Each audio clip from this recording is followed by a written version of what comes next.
For those of you who have been asking how my husband died, he was staying in Washington State while my daughter and I were staying in Georgia. Our daughter was starting kindergarten this year, and he was only supposed to be in Washington State for about 6 months. We were paying off an immense amount of debt. He was able to make enough out there to where we were supposed to be able to just bring enough back to be able to pay off that debt. So he had been there since April. And we didn't want our daughter to go a few months into her first school year and then be pulled out. So he went to go work in Washington, which is 42 hours away from where we are.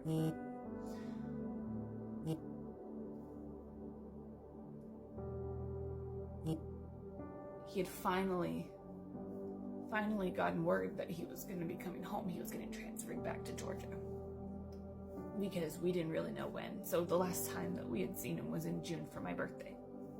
He died in September. So about a few days before he died, he was told, hey, pack your things. You're going home. You're going to start working in Georgia. So he went to go on a motorcycle ride with some friends to say goodbye. And then he was going to be on his way home. He was going to be riding home. He was on his way home.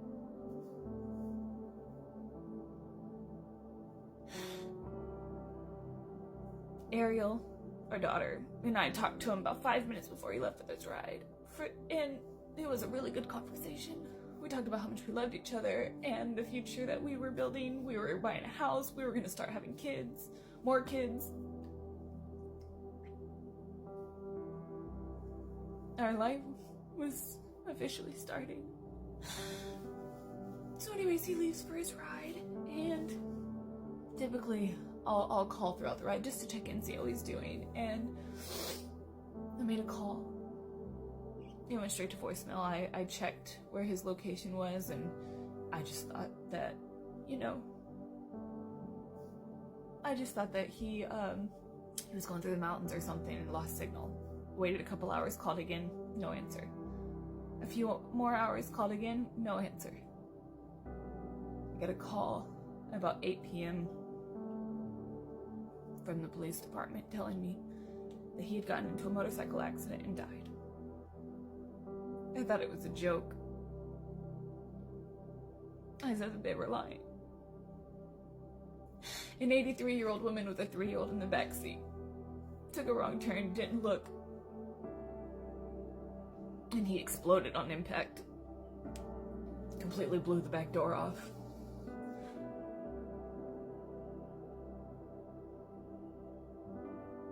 They couldn't even tow his bike. They had to sweep it off of the ground. His phone was melted into the ground. His gun had melted into the car.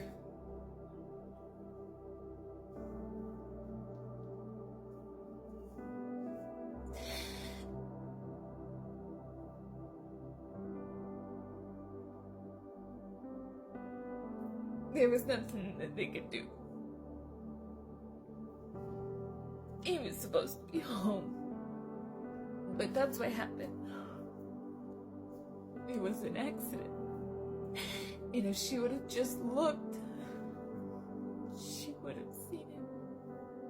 But I don't want to be angry at her. I don't want to be angry at anybody.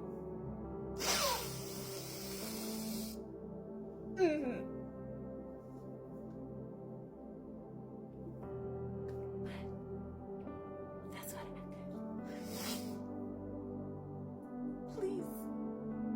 Please be safe. If you're riding or whatever, or if you're in a car, just take that extra time to look, please. Because now I'm a 27-year-old widow and my daughter's 5 without a dad.